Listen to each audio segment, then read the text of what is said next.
Hello everyone, मैं हूं अभिषेक ओझा और आज एक नए टॉपिक पे बात करने के लिए आया हूं, हाउ टू प्रिपेयर इंग्लिश।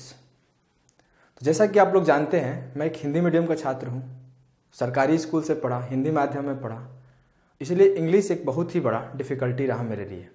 और ख़ास करके मैं अपने बिहार के भाइयों के लिए वीडियो लेकर आया हूँ जो मेरे जैसे हिंदी माध्यम से पढ़े हैं। और उन लोगों से मैं एक और सवाल पूछना चाहता हूँ, कैसन बड़ा भाई लोग, रिप्लाई ज़रूर दिया कमेंट में। तो आइए स्टार्ट करते हैं। जैसा कि आप जानते हैं कि मेरा 10th स्टैंडर्ड में 33 मार्क्स था इंग्लिश में 100 में से। मुझे आज तक पता नहीं चला कि 33 मिला कैसे, क्योंकि मैं उतना भी नहीं जानता था, मैं बिल्कुल पढ़ा ही नहीं था इंग्लिश को। आगे बात करूं, जब मैं टेस्ट देता था और इंग्लिश का प्रिपरेशन चालू किया था, स्टार्ट में मेरे 50 में से -2.5, -1.5, 6 मार्क्स, 5 मार्क्स, 8 मार्क्स ऐसे ही रहता था। लेकिन तब भी मैं प्रिपेयर किया और एक अच्छा स्कोर किया। जैसा कि आप लोग जानते हैं, मेरा स्कोर बहुत ही अच्छा स्कोर है। तो आप लोग कैसे प्रिपेयर करें और जितना टाइम मुझको लगा, इस टाइम को आप लोग कम कैसे करें, कम से कम टाइम में कैसे प्रिपेयर करें, उसके लिए मैं ये वीडियो बना रहा हूँ। मैं पहले बात करूँगा कि रिसोर्सेस क्या क्या यूज करें, उसके बाद मैं ये बात करूँगा पढ़े कैसे। तो आइए पहले रिसोर्सेस को डिस्कस करते हैं, फिर उसके बाद बात करेंगे पढ़ाई कैसे करें। तो 3 सेक्शन होते हैं। पहला ग्रामर, दूसरा वोकैब, तीसरा कंप्रीहेंशन। Comprehension means understanding. तो जब मैं ग्रामर का बात करता हूँ, तो जब मैं प्रिपरेशन शुरू किया उस टाइम मेरे पास बहुत सारे बुक थे और मैं खरीदा भी। जैसे कोई भी जो सजेस्ट करता था मैं खरीद के लाता था। उस टाइम मैं नीतू मैम की बुक पढ़ा, SP बख्शी का बुक पढ़ा, MB वाली बुक पढ़ा, लेकिन 2.5 महीने पहले मैं ये बुक पढ़ा। मेंस के दौरान मैं ये बुक पढ़ा। मेरे मार्क्स तो आते थे लेकिन उतने अच्छे मार्क्स नहीं आते थे। लेकिन जब मैं ये बुक पढ़ा तो कुछ और इम्प्रूव हो गए ग्रामर में। जो पर्टिकुलर चीज़ वहाँ नहीं समझ में आता था, इसमें एक्सप्लेनेशन बहुत अच्छा दिया था। तो मैं ग्रामर के लिए अगर मैं सजेस्ट करूँ, आप मेरा बात सुन रहे हो, आप अगर बिगिनर हो, लग रहा है कि हाँ ये भैया जो बताएंगे सही बताएंगे, तो मेरे सजेशन से आप इस बुक को ले सकते हैं, द स्मार्ट बुक।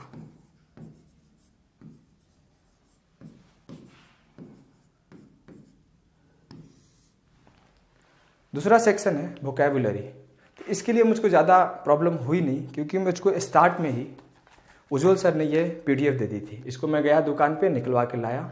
इसमें 90 डेज प्लानर था। मैं जैसे जैसे लिखा था वैसे वैसे पढ़ते गया, मैं ज़्यादा दिमाग लगाया नहीं यहाँ पे। तो मैं इसको पढ़ा और मेरा वोकैबुलरी बहुत आसानी से तैयार हो गया, क्योंकि वोकैब के साथ एक केस होता है। इसको मैं PDF यहाँ लिख रहा हूँ और कुछ मैं नहीं लिख रहा हूँ। आप लोग सर से रिक्वेस्ट करो, क्योंकि ये मेरे पास उसी टाइम आ गया था बहुत पहले। सर से आप लोग भी रिक्वेस्ट करके आप लोग भी मांग लो और इसी से पढ़ो, बहुत अच्छा है। मैं बता रहा हूँ, वोकैब का एक केस होता है, 90 से 95% वोकैब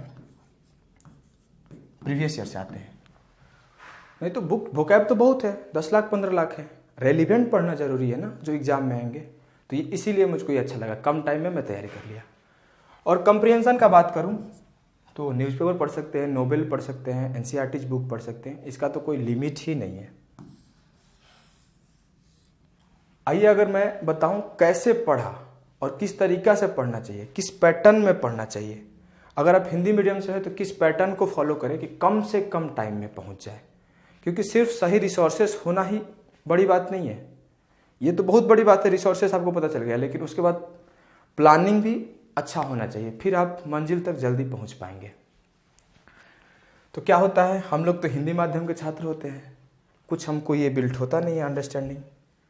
तो हम लोग का शुरुआत अलग तरीके से होता है, CBSE वाला टाइप और ICSE वाला टाइप नहीं होता है। हम लोग का शुरुआत होगा ग्रामर से और वोकैब से। तो मैं वही किया, ग्रामर और वोकैब साथ साथ पढ़ने लगा एक साथ।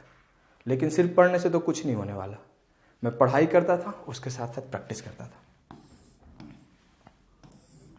जब मैं प्रैक्टिस शुरू किया और ग्रामर वोकैब प्रैक्टिस इस तरीक़ा से, तो मेरा अंडरस्टैंडिंग बिल्ट होना शुरू हुआ। अब क्या कर रहा हूँ, मेरा अंडरस्टैंडिंग बिल्ट हो रहा है, लगातार मैं प्रैक्टिस कर रहा हूँ।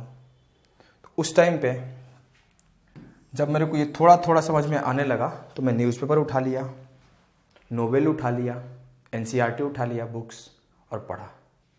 लेकिन सिर्फ इतना से सिलेक्शन नहीं होता है, उसके बाद मुझको प्रीवियस ईयर क्वेश्चन प्रैक्टिस करना पड़ा।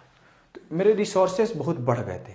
लेकिन यही मैं चाहता हूँ कि आप लोग कंसाइज वे में और कम टाइम में पढ़ें, क्योंकि मैं 2 साल के आसपास प्रिपरेशन किया, इससे अधिक ही किया, और इतने लंबे समय कभी कोई भैया ये बुक बता रहे हैं, कभी कोई भैया ये बुक बता रहे हैं, तो नहीं। मैं इसीलिए तो मैं एक सोच रहा हूँ कि आप लोगों के लिए कुछ तो अच्छा कर जाऊँ कि एक ही जगह ग्रामर और प्रीवियस ईयर दोनों मेरे को आप लोगों को मिल जाएंगे यहाँ पे। और वोकेबुलरी आप लोग सर से रिक्वेस्ट करो, एक ही जगह 90 डेज प्लानर। तो आपको बस 2 ही चीज़ पढ़ना है, ज़्यादा नहीं। ज़्यादा दिमाग लगाओगे टाइम ड्यूरेशन बढ़ जाएगा, कम दिमाग लगाओगे कोई एक्सपीरियंस वालों का सुनोगे। मेरे को लगता है कि अगर आप 90 डेज पढ़े ना, चलो मान लो यार 10-15 दिन रेस्ट कर दिए, 100 दिन पढ़े, तो इस 2 सेक्शन को आप अच्छा कर जाओगे। और जब इसका और कुछ दिन प्रैक्टिस कर लोगे साथ साथ, तो इस सेक्शन में आप घुस जाओगे। वही मेरे केस में मैं इस ड्यूरेशन को बहुत लंबा कर दिया था। तो चलिए अपने बिहारी भाइयों से रिक्वेस्ट करता हूँ, अगर आप जहाँ से पढ़ रहे हैं, जैसे पढ़ रहे हैं, पढ़ते रहें। आपको लगता है कि ठीक है, हो रहा है, नहीं हो रहा है, जैसा लग रहा है आप पढ़ते रहें। अगर आपको उसे ट्रस्ट है कि हो जाएगा तो ज़रूर हो जाएगा। लेकिन जो बिगनर है, जिनको भी पता ही नहीं है क्या बुक लूँ, कैसे पढ़ाई करूँ, वो लोग यही लें, बिना ज़्यादा दिमाग लगाए 90 डेज तक फॉलो करें और देखिए क्या इंप्रूवमेंट होता है। तो चलिए आज के लिए मैं इतना ही, और थैंक यू।